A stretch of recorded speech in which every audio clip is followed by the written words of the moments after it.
Look at that thing. That thing looks so sexy behind me. Man, that looks so damn good. Look, you don't want to play it safe in this world, especially in a financial, this is a financial economy that we're living in.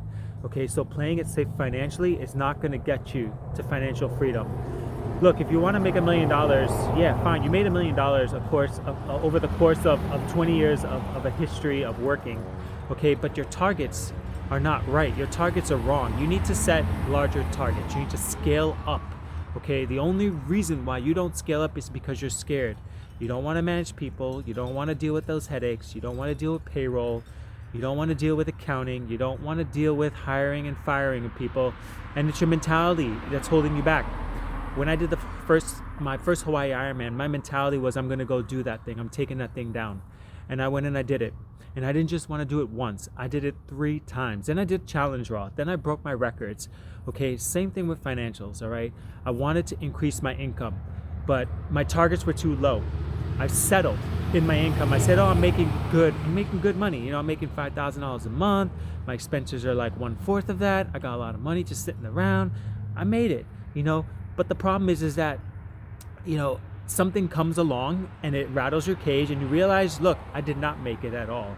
And $5,000 a month is not going to get me to retirement. It's not going to provide for my kids. It's not going to weather whatever storms that are coming that I'm not prepared for. Okay, that's no kind of money. And 76% of Americans are living with that income level. It's no kind of money and they're being choked out. All right, you need to set bigger targets. Bigger targets mean you need bigger effort. Bigger effort means you need to study more. Okay, how many books have you read? If you don't read the books, how are you going to educate yourself in order to get financially knowledgeable so that you could take down one of these bad boys? Okay, you don't need to go invest out exterior wise. You need to invest inside of you first. I've read so many books. Okay, I read 3 to 4 books a month. Okay, how many books do you read? All right, I talk to so many different people to learn about finances, accounting, taxes, investment strategies. I listen to podcasts, YouTube videos. You know, what are you doing in order to improve that one area of your life? All right, your targets are too small. You're scared because you've always been playing it safe and you don't have any faith muscles. You don't have any courage because you've been playing it safe probably for your entire life. And to say like, oh, I've always been scared, or I don't have the time, or this and that, that's all excuses. No, but I don't buy into that. Okay, you have the time. Everybody has the time. We all have 24 hours a day. Nobody has a magic wand that can extend their time.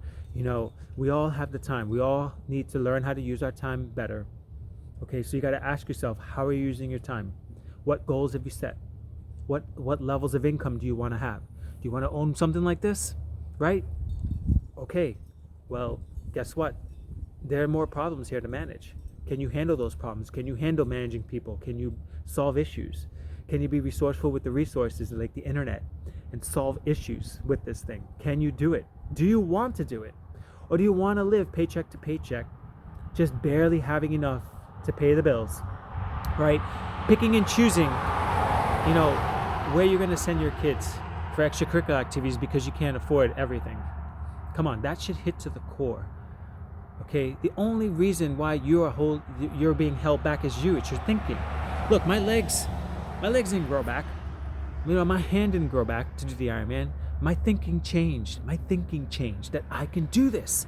I can do this. And look, I'm doing it. Right? Because my targets are out there. And when I'm done with this, I'm going to go buy 300 units. I'm going to scale up 4 or 5 times larger than this. Because I can do it. And I know I can. Because I believe I can and I work like I have it already. So my question to you is, are you working hard enough? Or are you barely doing enough? Are you checking out emotionally? Or are you going into the fights? Are you studying? Are you resolving? Are you building the self-discipline you need in order to be that person for your family? You want to help your kids out? You want to help mom and dad out? You want to be able to provide for them? You want to be able to take care of them in their older age? What do you want to do? Okay? Do you want to just push it off on the government to take care of your mom and dad? Right? Do you want to make excuses? Like, oh, they're okay. They're doing okay. No, nobody's just doing okay. You can always be doing better. It's just an excuse that you tell yourself so you can take yourself out of the responsibility of growing and becoming better. Ooh, almost fell here, sitting on this thing. Anyway, that's my cue. I'm gonna continue line washing. See you guys out there. Get better. It's your thinking. Get better. It's your thinking. So see you guys out there crushing it. And let me know how you do. Live free, live amazingly.